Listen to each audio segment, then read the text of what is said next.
governor is here to make a short address to us and then to answer questions. Please, only members of the media and of the Baton Rouge Press Club ask questions. And please no long-winded statements before the questions, because I know the governor and the rest of us would like to cover a lot of ground today. So here is the governor of Louisiana, John Bell.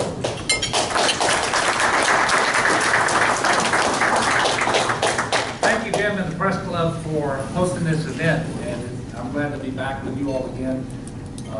Much like I did, I guess, 4 years ago, we had this event both in the primary and in the runoff. The difference was all the candidates at that time showed up. So I'll start off with just asking, where's Eddie? Look, it's a great time to be governor of the great state of Louisiana for a lot of reasons that I'll get into in a minute. But partly because the LSU Tigers are ranked #1 in the country, and I'm excited about that. The Saints are leading the division, and they won yesterday, and Drew Brees came back and picked up right where he left off. And perhaps most importantly, the Popeye's chicken sandwich is coming back to stay. So it's a great time to be a governor of the great state of Louisiana. And so I'll take your questions here in just a little bit. But I did want to start off by saying not only where is Eddie, but what's his plan? Why does he run from the media every time you try to ask him about his vision for our state? What his plans are to move us forward? What are the specific things that he wants to do? It's partly because he really doesn't have comprehensive plans or knowledge about how state government works, for that matter. And then the other part of it is the plans that he has are really, really bad for our state. You know, for example, he wants to repeal the Medicaid expansion. He calls it a freeze, but we know that it's a de facto repeal. That's exactly what the Pelican Institute, a conservative think tank in New Orleans, calls it. That's what the Louisiana Budget Project calls it. And in fact, that was the experience in Arizona with the freeze. When hundreds of thousands of people lost their coverage and the state budget was thrown into disarray because of the additional general fund requirements that come from that. It's also why the governor of Ohio, John Kasich, a Republican, vetoed a bill that would have frozen Medicaid, kicked hundreds of thousands of people off coverage, and exploded his budget. So that's not what I stand for as governor. As you know, I signed the executive order to expand Medicaid. It has saved our state money. It has saved hospitals. Most importantly, it has saved lives. You know, he says he wants to call a constitutional convention. That certainly would threaten the homestead exemption, which people enjoy all across the state of Louisiana. And that would require local governments to actually raise taxes on homeowners. It would threaten supplemental pay for law enforcement officers, something that I have voted repeated to support and to increase as we're able to do that, and something I remain committed to as well. And so I am committed to making sure we continue to move Louisiana forward in a way that I think we can all be proud of. And quite frankly, I don't take my cues from puppet masters. All right. And the corrupt Lane Grigsby. He doesn't get to tell me what to do. He certainly isn't my mentor.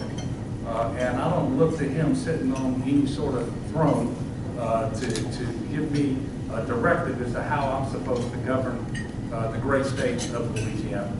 So I am here before you today because I'm actually proud of where our state is, especially relative to where we were 4 years ago.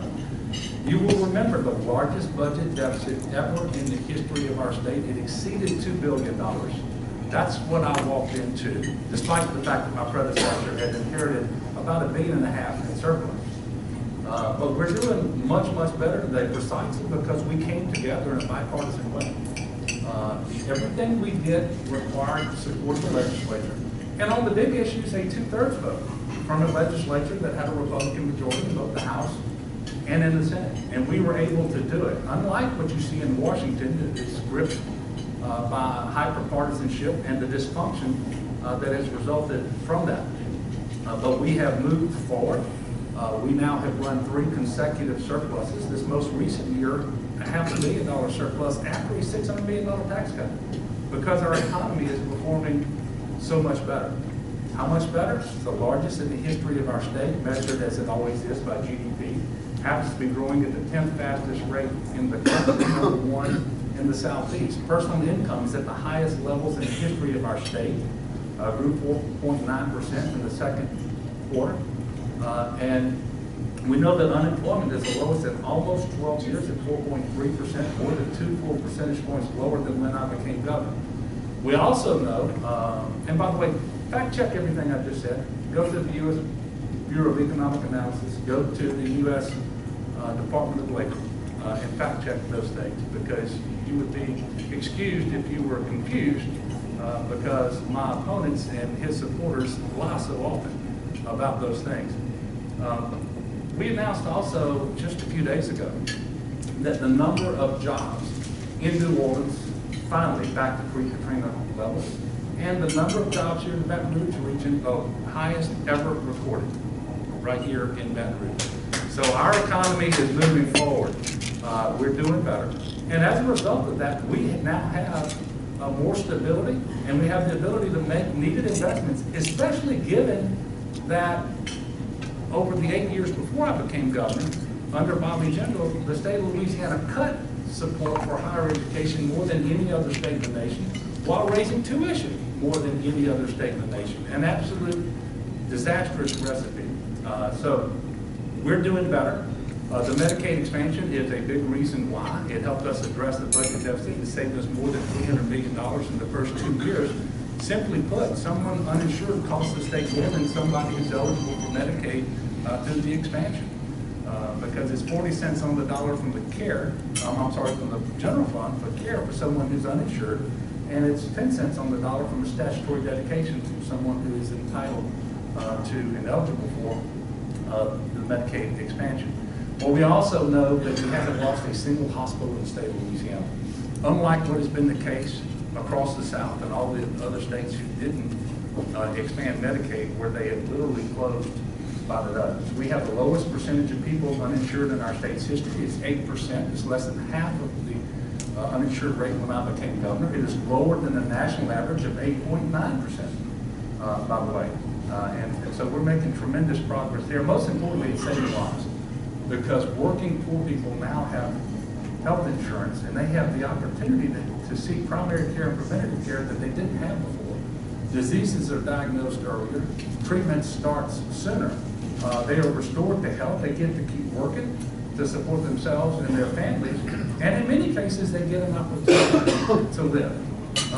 Also, because of the economy performing so well and the stability that we've had, and we are able to make necessary investments. This year, the first new investment in higher education in a decade, critically important. That's all of higher education, our community colleges, our technical colleges, 4 universities, and our HBCUs. We also gave the first teacher pay raise in 10 years this year. And by the way, my commitment, we're going to get back at least to the Southern Regional average in pay over the next 2 to 3 years as we were able to do that. It's critically important, because having the best teachers that we can have in our classroom is still the most important ingredient of quality education, which we want for our kids. So make no mistake about it, the pay goes to the adults, but the investment is in our kids, which is exactly why we also increased the block grant funding portion of our funding formula for K-12 education this year by $39 million, and invested in early childhood education. $20 million more this year than last year. And you all have heard me say this, so I'll repeat it again.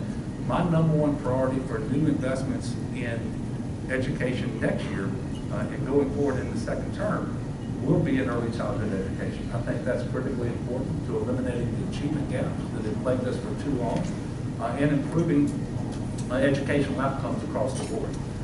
So I have no doubt our state is in a much better place today than we were 4 years ago, and I am optimistic that we're going to be even better off 4 years from now. And I'm excited about the opportunities we're going to have to continue to move our state forward. But obviously you can't do that if you go back to the failed policies that ran our state so deep into the ditch.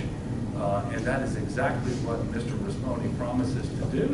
And on those representations by Mr. Risponi, I would ask you to take him at his word.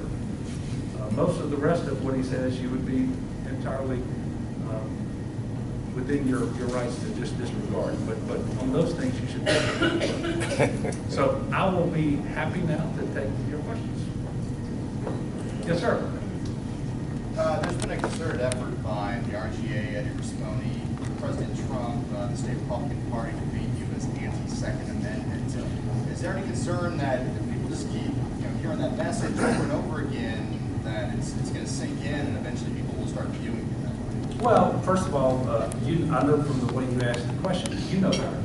And in fact, the difference between, the question was about the Second Amendment and the attempts by the Republican Governors Association and others to lie about my record, which, as you all know, that I have always been a strong supporter of the Second Amendment. I don't know of a single policy disagreement between myself and the president on this issue, by the way. And that's despite some effort to try to figure out exactly where the president is. But I'm a strong supporter of the Second Amendment, as you know. The only difference between me and the president is I've actually been a gun owner since I was 9 years old, and Santa Claus brought me a Ithaca 20-gauge feather-light pump shotgun that I had been using ever since. It's still in my gun closet, and I am an avid hunter. And I spent time in the Army, as you know, training a weapons system. It's my fervent prayer people never have to use. But the people of Louisiana know better, and we're certainly doing what we need to do to remind people of where I'm at on the Second Amendment.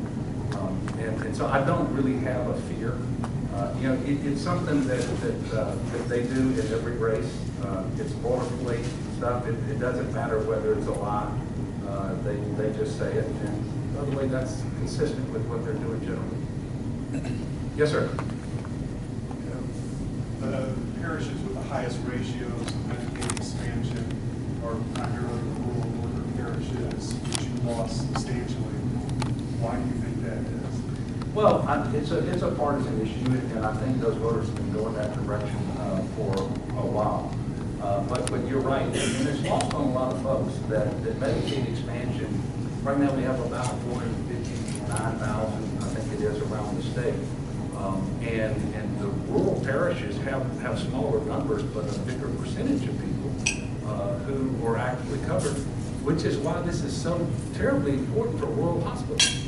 Because rural hospitals are distributing less unreimbursed care. Their bottom line is better. They get to keep their doors open. And by the way, when a hospital closes, it doesn't just close its doors to the Medicaid population or to the uninsured or to the poor, although those things would be terrible. It closes its doors to everybody. And so it's important that we maintain the Medicaid expansion, keep these hospitals open, because people don't move to communities without hospitals. Further, we know that the hospitals, especially in the rural areas, in many cases are the driver of the economy. They have the most employees and the biggest payrolls, and good luck trying to get a company to invest in a community that doesn't have a hospital. And so we're much better off than other states where they've had hospitals closing by the dozen. I think there's been 102 hospital closures recently. We are certainly trying to make sure that folks all across Louisiana, but particularly in rural areas, understand how important this is to their future, both their collective future, but also to them individually. And quite frankly, there's a lot of folks out there who know they're benefiting from the Medicaid expansion. They don't know exactly who did what to allow them to get it. But we're going to continue to work because I am the governor for the whole state. You have never heard me address myself only to Republicans, only to Democrats, only to rural folks, only to folks in the urban areas. I am the governor for the whole state, and that certainly includes rural Louisiana. And we're going to be making a renewed effort to make sure that we're more effectively communicating with them and that they know what's at risk. Yes, sir. Oh, I'm sorry. Yes, ma'am. You're almost getting to it. Can you talk a little bit about turnout? There was a pretty big disparity between voters who tended for Republican last about it? How important is it?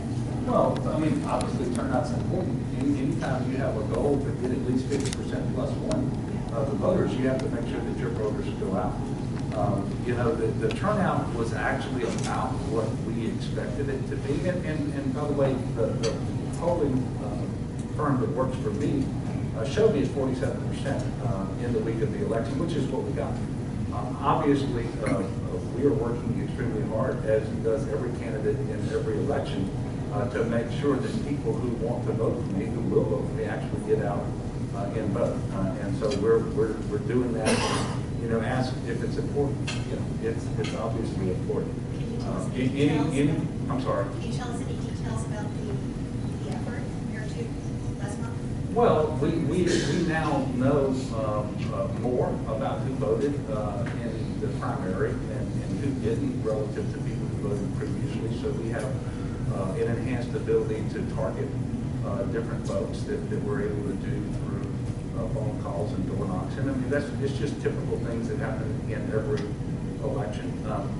The biggest thing we have going for us is the stark choice before the voters in Louisiana.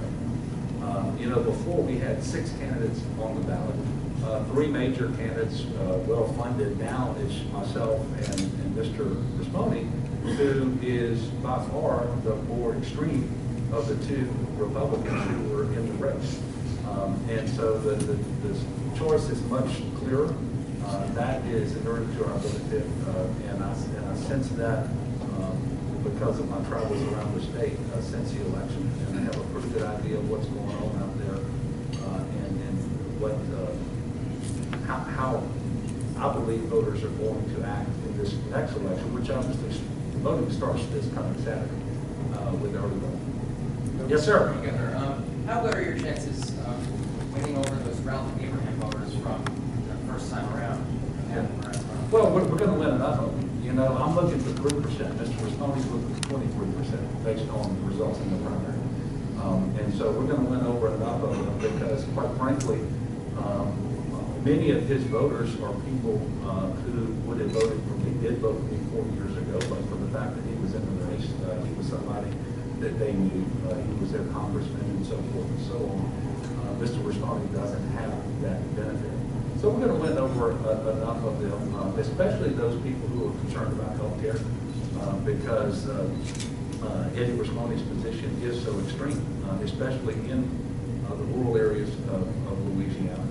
And that's where Congressman Abraham lived the best. And so, you look, it's sort of a strange relationship. He is my congressman. I come from North Metro Parish, and I am his governor. And we had a good working relationship before this election, and we're going to have a good one after. And I spoke with him the other day just to make sure he knew that it was my intention that we would continue to have a great working relationship. And I asked him to make sure that he called on me if at any time I could ever be of assistance to him or in his role as congressman. So I believe that's going to happen. Yes, ma'am. Go. Are you concerned at all about the aggressive campaigning Trump has doing right now? Well, you know, I don't get concerned about things I can't control. At the end of the day, the president is doing what his party expects him to do. And it's a partisan thing. When it was time for governor, he invited me to the White House 9 times. I went and visited with him and with his cabinet, with congressional leaders. And we talked about things very important, like transportation infrastructure, like the opioid epidemic, like criminal justice reform.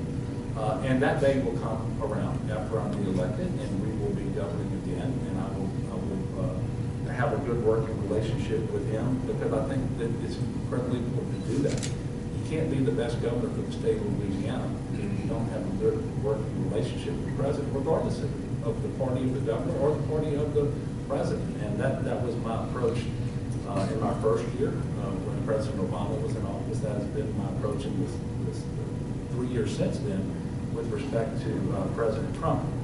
But I would just ask you to look at the things he's saying. They're demonstrably not true, but it's just what he does, and they're just general talking points that he uses regardless of the state he's visiting or the candidate that he's talking about. And the people of Louisiana, they know him. and they know where I stand on a variety of issues, and they know that Louisiana was deep in the ditch 4 years ago, and I suspect the president doesn't know that. Maybe he doesn't know that we have the biggest economy in the history of our state. It's the 10th fastest growing. Maybe he doesn't know that unemployment is the lowest in almost 12 years, and more than 2 full percentage points lower than it was, or that we have the greatest amount of personal income in the history of our state. Maybe he doesn't know that we have the lowest percentage of people uninsured in our state's history today, or that the FBI crime report came out for 2018, the first full year since criminal justice reform was implemented in 2017, that showed that crime in Louisiana, violent crime and murders, decreased by more than the national average. Maybe he doesn't know that for 30 years we had the nation's highest incarceration rate here. That wasn't making us safer, it was costing us more than we could afford. So he's doing what his party's asked him to do, what he's expected to do, and when I'm reelected, I'll do what Louisianans expect me to do, and that is to resume the working relationship that I've had with him. Yes, sir. What challenges do you foresee in the next 4 years in terms of the House getting close to a supermajority and a much larger Republican presence in the Senate? So the question had to do with the different composition of the House and the Senate, with both of them becoming more Republican. You know, they've had considerable majority the whole time I've been governor in both bodies. If there's one thing that I've demonstrated over 4 years, it's my ability to work in a bipartisan fashion. Every single thing we've done in Louisiana has been done on a bipartisan basis. And the most essential things, the biggest things, required a 2/3 vote that we were able to get with a Republican majority voting in favor, both in the House and in the Senate over and over again. So my approach doesn't change. I'm a Louisianan first. I've always said that, putting people over politics and make sure that we're putting Louisiana first. And so I will sit at the table with anybody, regardless of party, so long as they want to show up in good faith and work with me to move our state forward. And that's what I'll continue to do in the second term. And the good news is in the second term, we've already achieved the stability that we need. And that's going to benefit us all the way through the second term as well. And there are some other things that we obviously have to do. We have some challenges that remain. But the good news is we can meet those challenges now from a position of strength, not a position of weakness where we were. So I don't think really anything changes from the first term to the second term. Certainly my approach will not, and I will continue to have a cabinet that looks like the state of Louisiana as it currently does, not just with respect to having African Americans and whites, but north and south, urban and rural. And by the way, we have Republican and Democrat as well. And I think it served our state well, and that will be my approach in the second term also. Yes, ma'am, Melinda. Governor, can you talk about how you see this runoff fitting into the broader conversation about redistricting, and if you see differences in the approach you would take perhaps to what Mr. Risponi might take, and kind of what this race means in that context? Well, I believe the question was about redistricting. As you all know, the next census will happen next year in 2020. And once the results are known, typically what happens is you have a special session to focus on redistricting, and that will happen. I just believe we need fair maps, and I'm hopeful that that's what a majority in the House and the Senate want, where voters actually get to decide who it is that is going to represent them, rather than having their representatives decide who the voters are going to be. And so we need a map that's fair, that actually has regularly shaped districts to the maximum extent possible, that don't separate political subdivision more often than is necessary. But I would hope that that's what the vast majority of people in the legislature, but also around the state of Louisiana want. So I don't know that there's a tremendous difference, and I know what my position is, and I've been asked this question a number of times. I don't have a clue where Mr. Risponi is, so if you asked me to kind of compare my position to his, that's one of the reasons why he probably ought to be here today, so he can answer questions, and I think the people of Louisiana deserve to hear his answers on questions like this, but they're not going to get it And just like he's not here today, he probably runs from you whenever you approach him too, to ask him questions. Yes, sir. Manny? Do you approve of the, I think they call it portfolio model of schools in Orleans Parish? And do you believe that that is a model for the rest of the state? Well, I don't believe it's a model for the rest of the state. And you will know that at the time Katrina hit, schools in New Orleans were performing particularly poorly. And then the damage from the hurricane was disproportionate to New Orleans. And so you had locals there to an extent that you don't see elsewhere in the state supporting what happened in New Orleans with respect to the emergence and the prevalence of charter schools. And I believe it continues to have the support of the vast majority of people there. And because of the history of it, I would tell you New Orleans is what we see there with respect to schools is not a model for the rest of the state. And I don't think you have another parish that would support moving to a model like that either. Yes, sir. You said your approach would change in your second term. Does that include things that got shut down on a partisan basis, things like higher minimum wage? No, I'm going to fight for, the question was, he asked me a question earlier about would my approach change because of the, or I'm not sure you asked it, somebody asked the question, would my approach change with respect to the legislature based on its current composition? And then this follow-up question has to do with initiatives that I will still champion. No, I will still champion those initiatives because it isn't just me who wants a higher minimum wage. It's about 70% of the people of Louisiana. The minimum wage is $7.25. It's been $7.25 since 2009, and the Congress is out of the business. We need to do something on the minimum wage. We're one of just a handful of states that doesn't have its own minimum wage today, and so we need to do something on that. And we also need to address the gender gap in pay. You know, this is something that I've been supporting since I got elected to the legislature.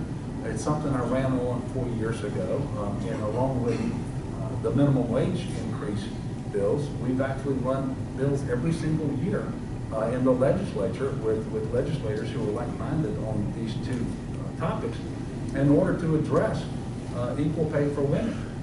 You know, it should offend everybody in the state of Louisiana that women make 66 cents on the dollar on average compared to the male counterparts when they have the same qualifications and they're doing the same job. That's just wrong.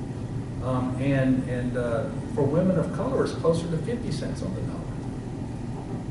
We ought to aspire to be better than that, to do better than that. So I'm not going to stop championing things like that. And I would hope that regardless of the political makeup, party makeup of the legislature, that they would just listen to the people of Louisiana who support an increase in the minimum wage and addressing the gender gap in pay by huge numbers, huge majorities. What about tax reform? Well, tax reform is something that I'm absolutely open to, but you'll remember that I embraced 15 or 16 separate proposals that came from the commission that was created in 2016 to study tax reform. And it was created by the legislature to study and make recommendations to the legislature. We had legislators sitting on the task force. And the idea was that the committee would meet, do its work, and report back in time for the legislature to take up those tax reform issues before the 27 months expired. But exactly 0 of them were enacted. I think we ought to do it because while we don't, we have relatively low taxation in Louisiana. We were the 3rd state to reach tax freedom date this year. So if you combine state and local and federal taxes, we were the 3rd state in the nation this year to get the tax freedom date, meaning that all the work that had been done previous to that pays your taxes, the rest you get to keep. And that certainly due in part to the $600 million tax cut that we did in 2018. But our system is unnecessarily complex because the nominal rate in many cases is not the effective rate. The effective rate is much lower than the nominal rate. So what we ought to do is we ought to trade some of the exemptions, deductions, and so forth for a lower rate. I think we would all benefit from that, and that's the direction I would like to take. And by the way, that's the direction that the task force wanted to take on many of their proposals. But at the end of the day, we're going to have a legislature that will work in order to do that. And it shouldn't be that difficult, because lowering rates in exchange for getting rid of deductions and exemptions, especially those that are enjoyed by almost nobody else in the country, those are very conservative ideas that are championed by people like the Tax Foundation and others. And so, I'm certainly not giving up on tax reform, but the legislature wasn't able to do it when it was really important to do it, and when they had committed themselves to it.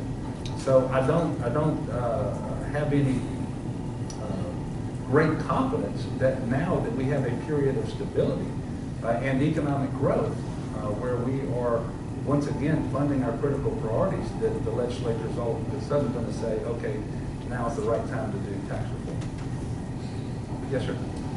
Going back to minimum wage, your recent minimum wage increase was higher than the one before that, and this year, if minimum wage increase fails to pass, you plan on basically having to increase the request for what you want minimum wage to be year to year based on whether or not it passed the year before? No, look, I'm one of those people that think somewhere between $9 and $9.25, $9.50 is the right place in Louisiana.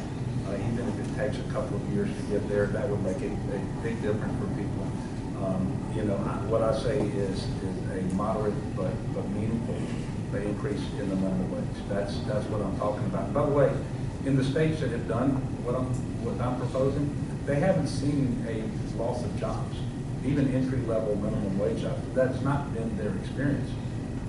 We've got neighbors to the north in Arkansas now that have raised the minimum wage 3 times, and that has not been their experience. Yes, sir. Are you planning to endorse any of the Democratic candidates that are on the runoff? I don't intend to do that.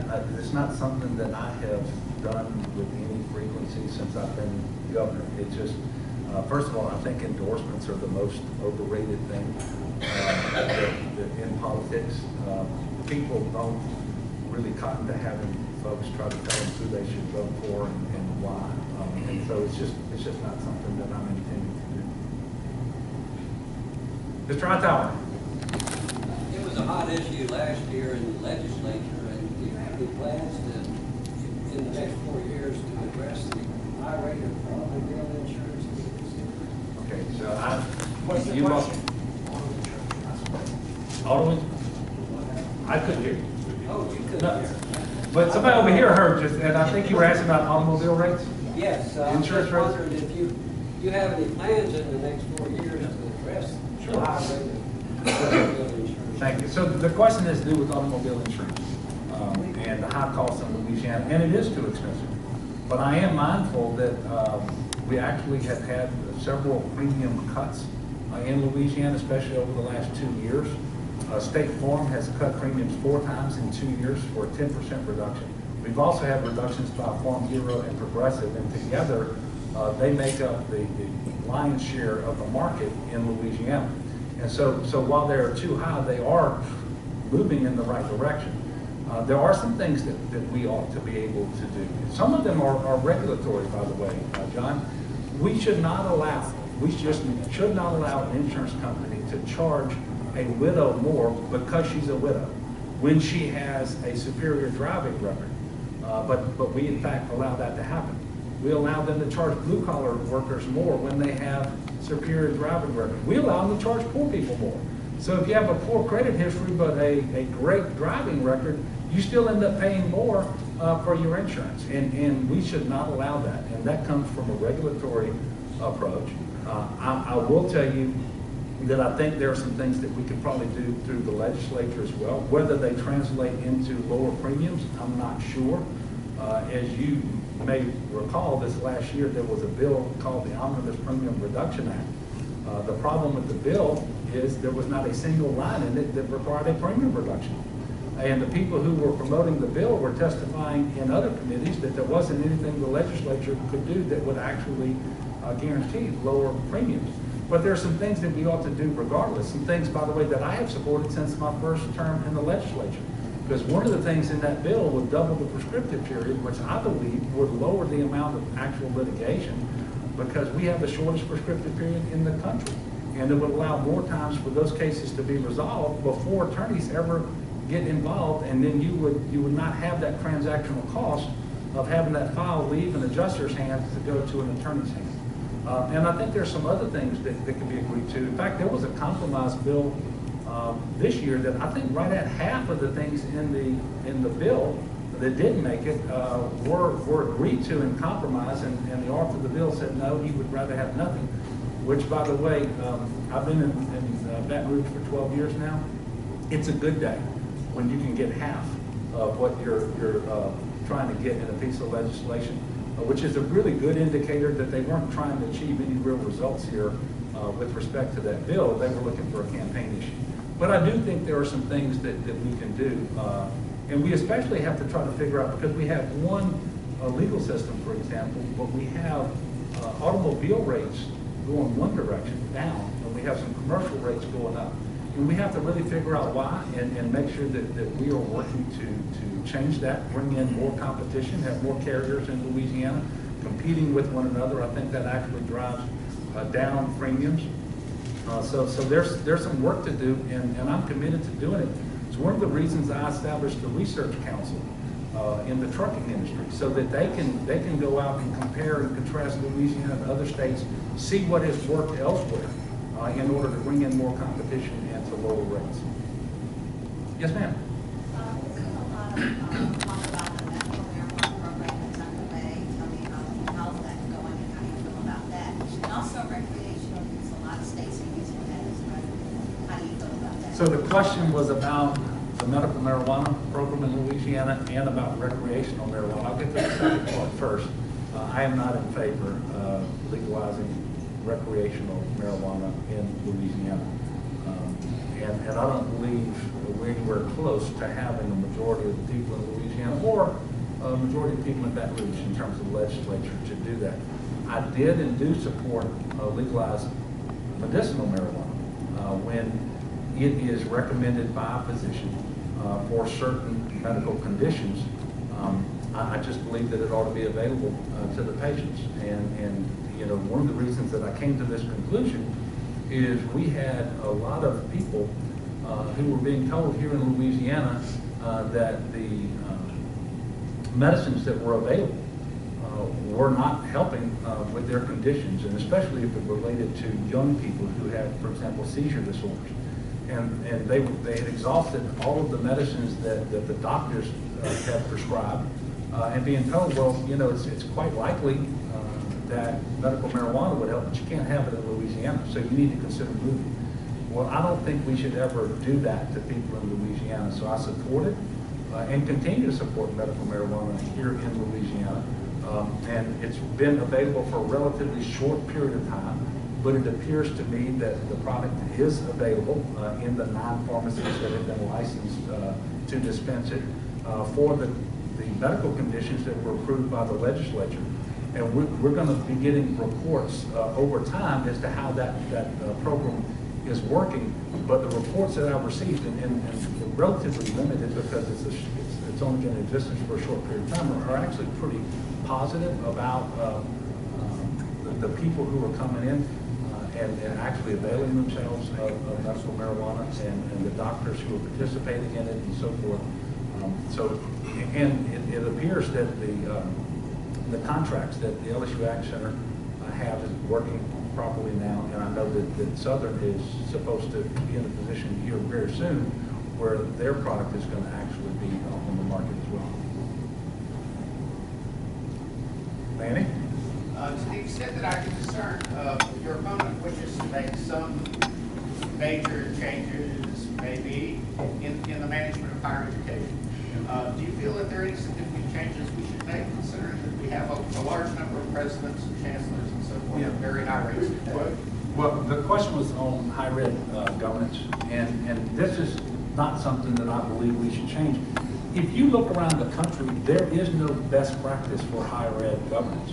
And you can pick out the best states that in terms of delivering higher education, and you can pick out the worst, and they're all over the lot. And so this is not something that I think we should get into. It's one of the reasons why I don't support a constitutional convention, because I believe that this is one of the issues that would be brought up that would not advance anything that's important in Louisiana. And I would note that with respect to at least the Southern system and the LSU system, there have been consolidations between the system presidents, for example, and the chancellor's offices at the Baton Rouge campuses. So there have been consolidations and efficiencies there. But higher ed governance is not one of those things that I think we ought to consider. And I will also tell you that I'm 100% against closure of any of our universities. That's not a solution to anything either. You only save $1 on the dollar if those kids are not educated somewhere else, and that cannot be our goal. Our goal cannot be to educate fewer people. And then if you want to close one of them, tell me which one it's going to be. And then go find a 2/3 vote in the legislature willing to do that. To me, that's not a direction that we ought to be going. I know that that's something that has animated Mr. Grigsby for a long time. And it's one of the reasons why, quite frankly, he is so motivated to continue his role as a puppet master. I don't agree with that. Yes, ma'am. Could you speak a little bit about your experience when you were a member of the House Education Committee and when certain education reform came along, particularly with regards to school voucher programs, the role that your employee played? Yeah, well, it's no secret. Mr. Risponi is an advocate of vouchers. He advocated for the bills that passed in 2012 that I opposed. And if you'll go back, you'll see that I opposed them because I said that the voucher program was not being carefully designed, that there were going to be a lot of problems related to accountability going forward, that we were going to encourage parents to take their kids out of much better public schools and send them to voucher schools that would not be of high quality. And I was somewhat surprised not long ago that Betsy DeVos actually said the exact same thing, that the Louisiana voucher program was very, very poorly designed and poorly implemented. And that's being borne out now with the investigative reports that show that voucher schools are being allowed to participate by simply filing a notice of intent to participate in the program. They don't even get a site visit from the Department of Education. And the application that they submit in order to participate in the voucher program is only about a dozen pages. It's short answers. They don't have to disclose much of anything. On the other hand, a charter school, they're going to submit something that looks like an encyclopedia of information. They're going to get site visits, and there's going to be much more accountability with respect to those schools. But you will also recall that I opposed the voucher program because I said it was unconstitutional. Specifically, it was unconstitutional because it was going to take MFP dollars and give them to non-public schools, even though the MFP is in the state constitution and it talks about public elementary and secondary education systems. And not only was it going to take the state's portion, it was going to take the local portion of the MFP dollars and give those to private schools. And there were people all over the place that said, oh no, that's not really happening. But when the system was in fact declared unconstitutional for the very reasons that I said it was unconstitutional by the state Supreme Court, the first thing that had to happen was the Department of Education had to repay more than $20 million to local school districts that had been stolen from them. So I was right to oppose it then. I am right to demand more accountability and transparency today because the program, quite frankly, is not working very well. The worst performing schools we know anything about in Louisiana today are voucher schools. Not to say that all of them are bad, but the worst that we know anything about are voucher schools. And we have schools that are participating in the program with 100% of its student enrollment being there on vouchers. That's not what people thought would happen when this thing passed. Although I was careful to point out that there was nothing in the structure of the voucher system that Mr. Risponi supported and talked Bobby Jindal into pursuing that would prevent that from happening. Governor, Yes, Jim? is this your last race? Well, I never say never. This is the last one that I can foresee today, standing in front of you. I just heard my wife clear her throat over there. So I don't have any intentions, I don't have any plans, but I am not here to say never. I will tell you that the only job that I'm looking forward to is a second term as governor, to continue the work that we've been able to do and to keep our state out of the ditch and on the road that it's currently on, which is a much better path for our state. And then after that, I do not have any plans. Okay.